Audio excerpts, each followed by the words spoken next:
Hello friends, competitors academy channel पर आप सभी का स्वागत है।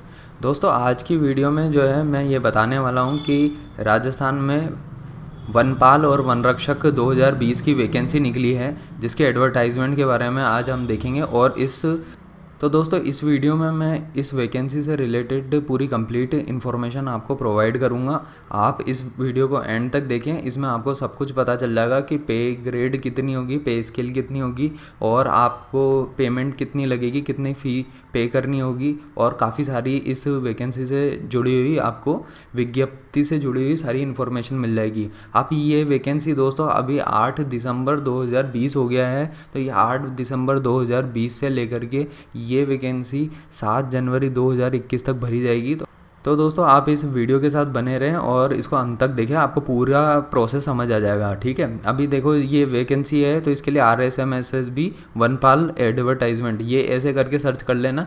ये वनपाल और वनरक्षक एडवर्टाइजमेंट करके सर्च करोगे तो यहाँ पे आपको दिखेगा कि ये जो RSMSB की जो है ऑफिशियल वेबसाइट है। ठीक है, वहाँ पे न्यूज़ नोटिफिकेशन में जाओगे, यहाँ पे आपको पता चल जाएगा। अब ये न्यूज़ नोटिफिकेशन में जाने के बाद ये वेबसाइट खुलेगी। ये ऑफिशियल वेबसाइट है Rajasthan staff selection board Jaipur की। ठीक है, यहाँ से जो है ये छोटे मोटे जितने भी राजस्थान के एग्ज़ाम होते हैं, ये सब इंपॉर्टेंट सरकारी नौकरियाँ निकलती हैं, इन सब के बारे में ये एडवर्टाइजमेंट यहीं पे मिलते हैं आपको। ठीक है, तो ये फॉरेस्ट एंड अभी फॉरेस्ट गार्ड के बारे में एक अमेंडेड एडवर्टाइजमेंट भी आया है, उसके बारे में भी मैं आपको इसी वीडियो में बता दूंगा। बाकी आपको जो मेन विज्ञप्ति है वो यहाँ से मिलेगी, forester and forest guard 2020 full recruitment advertisement. Download section में जाओगे, आप क्लिक करोगे तो आपके सामने ये एक नया पेज आ जाएगा। ठीक है, ये पेज खुल जाएगा। इसमें आपको डिटेल में ये राजस्थान कर्मचारी चयन बोर्ड जयपुर की वेबसाइट की विज्ञप्ति के बारे में बताया गया है। अब आपको यहाँ पे पूरी मैं जो है इन्फॉर्मेशन दे देता हूँ कि इसमें कितनी वैकेंसी निकली है। अगर कुल मिला के बात करें तो 1128 वैकेंसी हो रही है दोस्तों। इन सबको ये कुल पदों को जोड़ लो आप, वनपाल और वन रक्षक की, जिसमें 87 तो वनपाल की होगी और 1041 जो है वन रक्षक की वैकेंसी होगी। इसके अलावा वनपाल की जो है गैर अनुसूचित क्षेत्र, मतलब जो शहरी इलाके होते हैं वहाँ पे जो है 73 पदों पे वनपाल की भर्ती होगी और वन रक्षक की 886, मतलब इनको कुल मिलाकर के बात करें तो 969 जो है वैकेंसी जो है दोस्तों गैर अनुसूचित क्षेत्र से जुड़ी हुई निकलेगी। और अनुसूचित क्षेत्र की बात करें हम तो यहाँ पे 14 और 155, मतलब जो पिछड़े इलाके हैं या फिर स्केड्यूल्ड एरिया बोलते हैं, जो कि अनुसूचित क्षेत्र होते हैं। ठीक है, जैसे जहाँ पे जनजाति के लोग रहते हैं,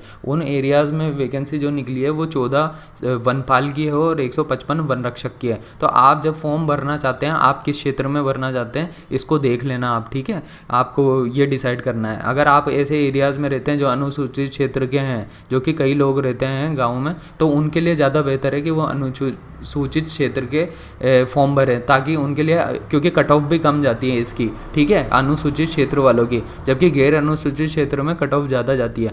थोड़ा मैं अब आगे चलता हूँ इसके बारे में। तो आपको एडवर्टाइजमेंट ये फॉर्म भरना कहाँ से है, तो ये फॉर्म जो है दोस्तों ये sso.rajasthan.gov.in वेबसाइट है, वहाँ से फॉर्म भरा जाता है। यहाँ पे आपको लॉगिन ID पासवर्ड बनाना होता है। उसके बाद में जब आपका अकाउंट बन जाता है, वहाँ पे इन्फॉर्मेशन फिल करते हो, वहाँ पे अप्लाई नाउ का ऑप्शन आ जाएगा। ठीक है, इसी बारे में जो है यहाँ पे आपको डिटेल में दिखाया गया है। आप जो है इस एडवर्टाइजमेंट में डिटेल में देख सकते हो। अगर आपसे फॉर्म नहीं भरता है तो आप जो है ई मित्र की वेबसाइट, आप ई मित्र के किसी भी केंद्र पर जा सकते हो और वहाँ पे 30 रुपये का शुल्क दे करके, यहाँ पे दिख रहा होगा 30 रुपये का शुल्क दे करके आप ये फॉर्म भर सकते हो। ठीक है, तो नेक्स्ट दोस्तों जो है ये परीक्षा शुल्क की बात है, तो यहाँ पे कितनी फ़ीस लगेगी। ठीक है, तो इस एडवर्टाइजमेंट में ये ध्यान रखना कि 450 जो है जनरल कैटेगरी के जो स्टूडेंट है या फिर जो क्रीमी लेयर में आते हैं। ठीक है, जो OBC स्टूडेंट है जो क्रीमी लेयर में आते हैं उनकी 450 और नॉन क्रीमी लेयर स्टूडेंट की 350 फीस लगेगी, या फिर जो पिछड़ा वर्ग, अति पिछड़ा वर्ग में आते हैं। ठीक है,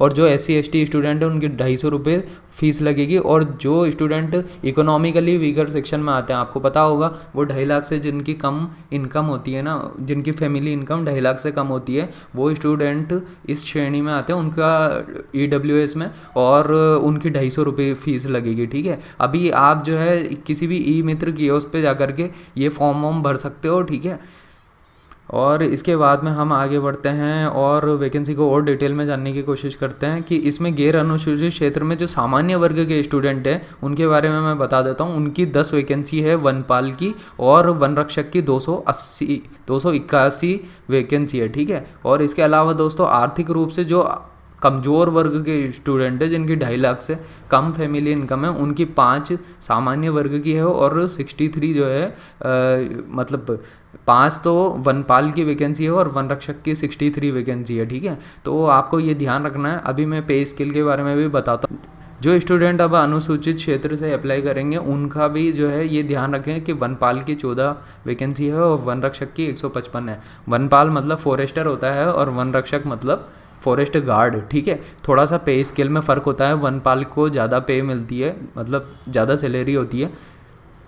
तो आप कोशिश करें कि आपके एग्ज़ाम में ज़्यादा से ज़्यादा मार्क्स आए ताकि आप वनपाल की वैकेंसी को ही कैप्चर करें और ज़्यादा से ज़्यादा इनकम हासिल करें, ठीक है। तो ये यहाँ पे कुछ एक्स्ट्रा आरक्षण भी है जिन लोगों को, जैसे भूतपूर्व सैनिक हैं या जो लोग जो हैं दोस्तों कुछ इंडिया की तरफ को रिप्रेजेंट कर चुके हैं किसी स्पोर्ट्स टूर्नामेंट में, या फिर उन्होंने एशियन टूर्नामेंट में या कहीं ना कहीं पे इंडिया के लेवल पे नेशनल पे गेम्स खेले हैं, तो उनको भी जो है इस वैकेंसी के थ्रू जो है स्पेशली रिजर्वेशन दिया गया है। तो आप ऐसे लोग जो है स्पेशली इस एडवर्टाइजमेंट को ध्यान से पढ़े, जैसे उत्कृष्ट खिलाड़ी के पदों हेतु, ठीक है। तो ये जो है पूरा इसी से रिलेटेड जो है दिया गया है, ठीक है। इसके बाद दोस्तों बात करते हैं वेतन की कि कितना पैसा मिलेगा भैया। तो जो है यहाँ पे पे मैट्रिक्स से लेवल 8 जो है उसके ऊपर 7, मतलब यहाँ पे लिखा हुआ है राज्य सरकार दे 7वें वेतन आयोग के अनुसार वनपाल का वेतनमान पे मैट्रिक्स लेवल 8 निर्धारित है और वन रक्षक का वेतनमान पे मैट्रिक्स लेवल 4 निर्धारित है।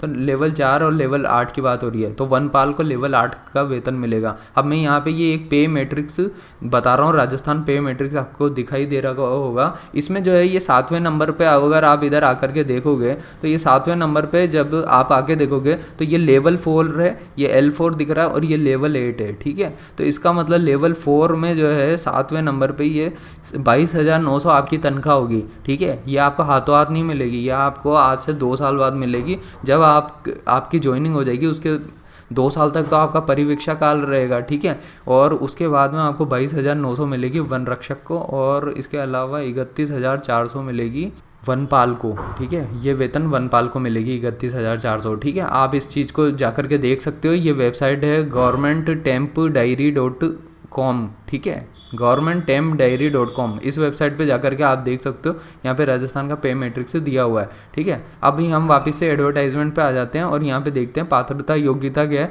तो वनपाल के लिए 12th पास होना ज़रूरी है, और वन रक्षक की वैकेंसी के लिए आप 10th पास हैं तो भी आप इस फॉर्म को भर सकते हैं, ठीक है।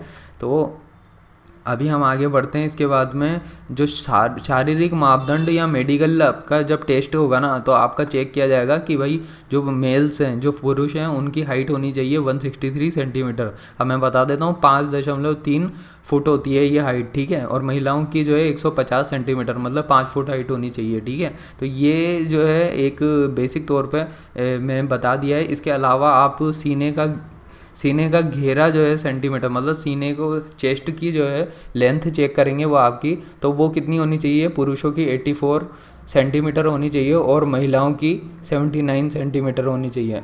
इसके अलावा दोस्तों इसमें जो है चेस्ट का फैलाव भी आपका चेक करेंगे कि आपका चेस्ट कितना फूल जाता है अच्छे से, ठीक है। चेस्ट का फैलाव 5 सेंटीमीटर तक का होना चाहिए, ठीक है। इतना चेक किया जाता है, जो कि एक आमतौर पे जो चीज़ें हैं ये मेडिकल टेस्ट में होती हैं, ठीक है।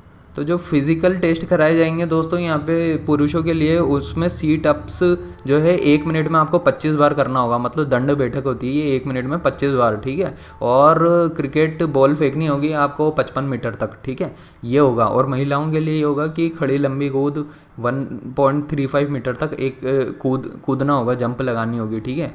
इसके अलावा ये गोला फेंकने की प्रतियोगिता होगी जिसमें 4.5 मीटर तक एक वो 4 kg का जो है आपको बॉल होगी, उसको फेंकना होगा, ठीक है। तो ये इस तरीके से महिलाओं के लिए है। आगे अपन देखते हैं, इसमें और डिटेल में जाते हैं और गहराई से समझते हैं।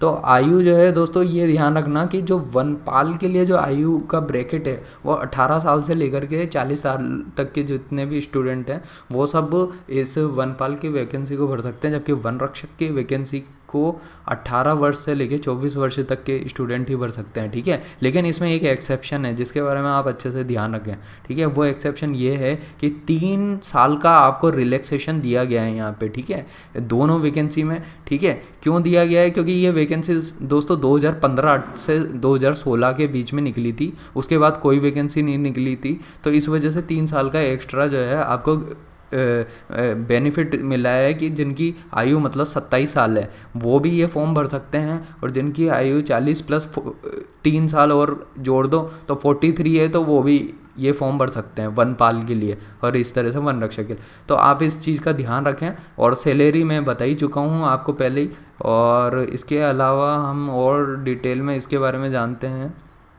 तो दोस्तों यहाँ पे आप एग्ज़ाम डेट के बारे में भी आपके दिमाग में कन्फ्यूज़न होगा कि भाई एग्ज़ाम की डेट कब होगी। तो एग्ज़ाम की डेट जो है आपको वेबसाइट पे ही बता दी जाएगी। ये वेबसाइट आपको मैंने जैसा कि बताया, ये RSMSSB.Rajasthan.gov.in, इसी पे जो है नोटिफिकेशन आ जाएगा आपको वेबसाइट पे, और आपको एग्ज़ाम की डेट के बारे में पता चल जाएगा, ठीक है।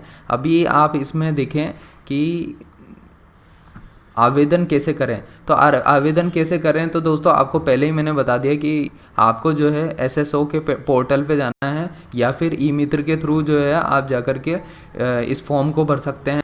यहाँ पे ये ध्यान रखना, जो फ़ोटो साइज़ होनी चाहिए ना, फ़ोटो अपलोड किया जाएगा, तो यहाँ पे बताया गया है कि फ़ोटो के लिए स्पेशली ध्यान रखें आप। एक खास बात है कि अधिकतम 6 माह पुराना होना चाहिए फ़ोटो, इससे ज़्यादा पुराना नहीं चलेगा, ठीक है। अधिकतम 6 माह का फ़ोटो को आप अपलोड कर सकते हैं, और ये कलर्ड फ़ोटो होना चाहिए। आपको 50% आपका फेस दिखना चाहिए, और इसके अलावा आपको जो है ये JPEG फॉर्मेट में ये फ़ोटो को आपको बनवाना पड़ेगा। तो ये डिटेल्स आप एक बार को देख लो, जनरली कॉमन ही होती है सभी, जितनी भी गवर्नमेंट एग्जाम्स में फॉर्म भरते हैं हम, सभी में यही एक ही साइज़ के फ़ोटो, मतलब पासपोर्ट साइज़ फ़ोटो होते हैं, वो अलाउड हो जाते हैं, ठीक है। मतलब 3.5 सेंटीमीटर क्रॉस 4.5 सेंटीमीटर, ये सब बेसिक सी चीज़ें हैं। 50 KB से 100 KB साइज़ का जो है फाइल होगी आपकी, स्कैन होगी मतलब फ़ोटो की, ठीक है। ये सब चीज़ों का आप ध्यान रखें। ये बहुत बेसिक सी बातें हैं जो कि हर स्टूडेंट को पता होना चाहिए जो फॉर्म भर रहा है, ठीक है। इसके बाद में दोस्तों यहाँ पे ऑनलाइन आवेदन का संशोधन की प्रक्रिया, तो ये संशोधन करवाना होगा तो 300 रुपये उसके चार्ज होंगे। अगर संशोधन वापस से कराया, गलती कर दी स्टार्टिंग में, कुछ गलत इन्फॉर्मेशन भर दी, अब उसको सही करवाना है, तो आपको ये ध्यान रखना है 300 रुपीज़ लगेंगे उसके चार्ज। और अगर आपको मान लो कभी ये लगता है एग्ज़ाम कंडक्ट होने के बाद में कि भाई एग्ज़ाम में कुछ त्रुटि थी, ठीक है, कि कोई क्वेश्चन गलत लिखा था, या गलत तरीके से क्वेश्चन छपा, या क्वेश्चन में कुछ गलती थी, तो वो 100 रुपये का जो है आपको पेमेंट करना होगा। ये बात की बात है, 100 रुपये का पेमेंट करके जो है आप उस क्वेरी को जो है दर्ज करा सकते हो, ठीक है, कि भाई ये ऐसा कुछ है। बाकी ये कोई भी इन्फॉर्मेशन चाहिए हो आपको तो RSMSSB.Rajasthan.gov.in की वेबसाइट पे मिलेगा। तो दोस्तों मुझे उम्मीद है कि इस वीडियो से आपको बिल्कुल क्लियर हो गया होगा कि इस फॉर्म को आपको किस तरह से फिलअप करना है। और ये बहुत अच्छी वैकेंसी है, 1000 से ज़्यादा वैकेंसी है, आप सबको तैयारी करनी चाहिए। बहुत इजीली आप एग्ज़ाम को क्रैक कर सकते हो, आई थिंक सो। ये बहुत आसान होगा ये एग्ज़ाम क्रैक करना। ये बिल्कुल हिंदी भाषा में पेपर होगा इसका, आप इस बात का भी ध्यान रखें। तो चलिए दोस्तों, मुझे उम्मीद है आपको इस वीडियो से बहुत कुछ सीखने को, समझने को मिला होगा। और अब वीडियो को एंड करते हैं। वीडियो के साथ एंड तक बने रहे आप दोस्तों, इसके लिए बहुत बहुत धन्यवाद।